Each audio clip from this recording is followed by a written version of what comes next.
Et en parallèle donc, à cette modification de la taxation, on a introduit des caractéristiques particulières sur l'exploitation de ce que l'on appelle le gaz de schiste. Alors, pourquoi a-t-on fait tout cela? C'est parce que l'Algérie se rend compte aujourd'hui que ses réserves de pétrole et de gaz sont en nette diminution. Et ça, ce n'est pas quelque chose qui se découvre comme ça d'un coup. Ce sont des choses que l'on suit, qui auraient dû être découvertes il y a bien longtemps. On aurait dû prendre des mesures depuis très longtemps, mais ça nous ramène à une autre histoire.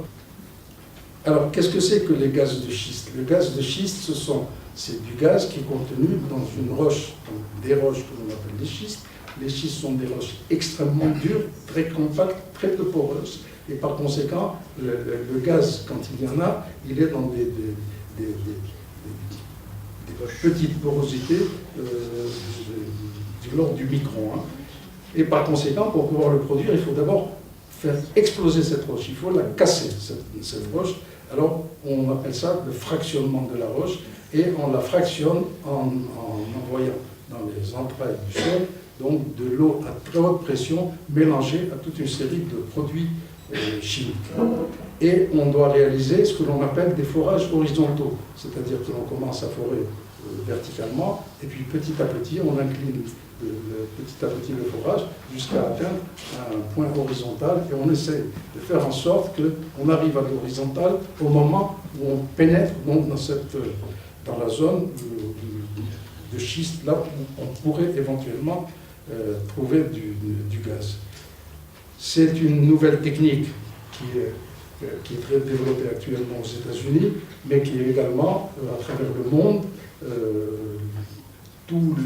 pas uniquement les écologistes, mais toutes les populations, déjà aux États-Unis. En France, c'est interdit, on n'a pas le droit d'exploiter le gaz de schiste. Et aux États-Unis, les gens s'en plaignent parce qu'il y a tout un tas de conséquences sur l'environnement.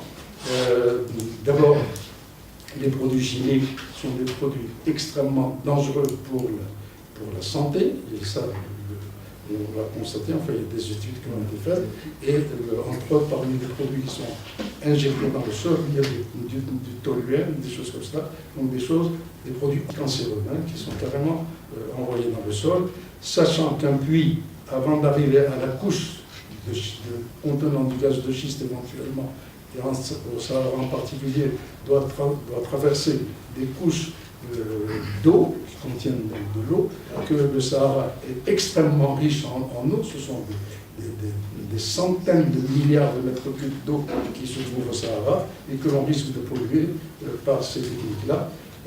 Donc, et encore une fois, je vous dis, l'Algérie a été acculée, on est arrivé là, parce qu'elle constate tout d'un coup que peut-être qu'elle ne pourra plus faire face à ses obligations dans quelques années, bien entendu, c'est pas dans l'immédiat, mais dans 7-8 ans, peut-être une dizaine d'années maximum, elle ne pourra plus fournir du gaz à tous ses clients étrangers ou au marché local.